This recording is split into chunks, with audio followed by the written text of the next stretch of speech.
fuar kampı kullanış programına birinci tilavetini yapmak üzere Ukka Şekil.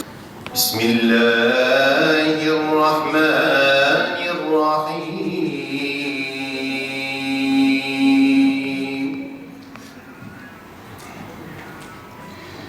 Ma lahum bihi min ilmin ve la li âbâihim.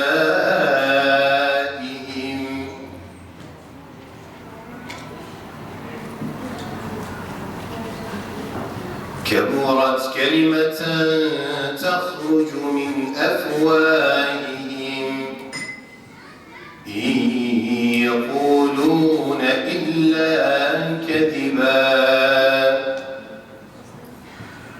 فلعلك باخع نفسك على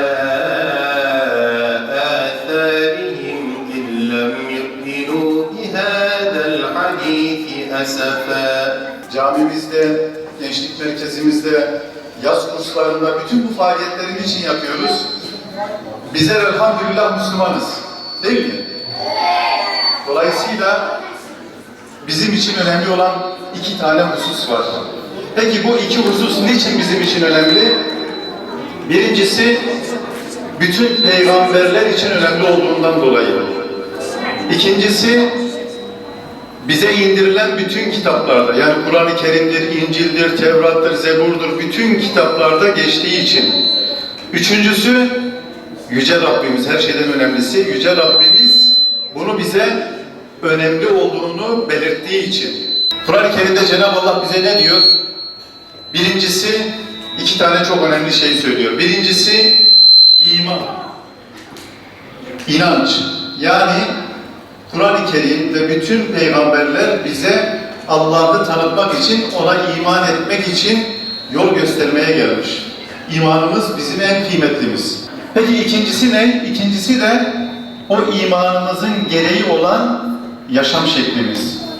İmanımızın çok önemli bir alameti var, belirtisi var. Ahlakımızın da yine çok önemli bir belirtisi var veya birkaç belirtisi var. İmanın en önemli belirtisi nedir? Gençler, namaz. Bir Müslümanın en çok dikkat etmesi gereken konulardan birisi namaz.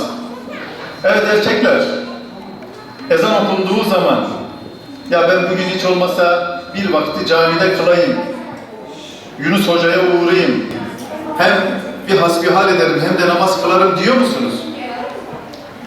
Bundan sonra değil, tamam mı? En azından bir vakit okulda olsanız bile, tatilde olsanız bile ikindi vakti olabilir, öğle vakti olabilir, akşam vakti olabilir. Ailenize söyleyerek, haber ederek gelin burada camide namazınızı kılın. Çok bereketli olur, çok güzel olur. Çünkü namaz bizim imanımızın alametidir. Kızlar için de aynı şey geçerli. Namaz bizim için önemli, bizim için kıymetli. Niçin? Çünkü namaz dinimizi ve inancımızı ayakta tutuyor. Peki ahlakımızı ayakta tutan ne? Ahlakımızı ayakta tutan birinci şey ağzımızdan çıkan kelimeler, sözler. O yüzden Müslüman bir genç asla küfür konuşmaması lazım. Olur ki kazara ağzından çıkarsa hemen tevbe istiğfar etmesi lazım. Arkadaşlarına, akrabalarına, yakınlarına, hiç kimseye kötü ifadeler, kötü sözler kullanmaması lazım. Ahlakımızın göstergesi konuşmalarımız. İkincisi hal hareketimiz.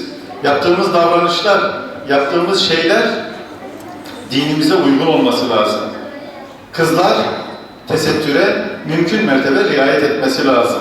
Erkekler de tesettüre riayet edecek. Sadece kızlar için geçerli olan bir şey değil. Erkeklerinki farklı ama kızlarınki farklı.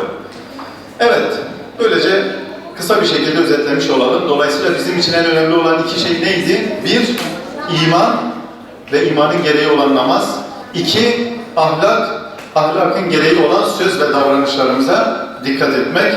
İşte bu kampların, yaz kurslarının, Kur'an kurslarının en büyük amacı ne? Bunları Müslüman gençlerimize, Müslüman çocuklarımıza, evlatlarımıza öğretmek. Bilmeden gelip bastığım bu toprak, bir devrin battığı yerdir. Eğil ve kulak ver, bu sessizliğin bir vatan kalbinin attığı yerdir. Bu ıssız, gölgesiz yolun sonunda bulunan bu tümsek, Anadolu'nda İstiklal uğrunda, namus yolunda, can veren Mehmet'in yattığı yerdir. Sonra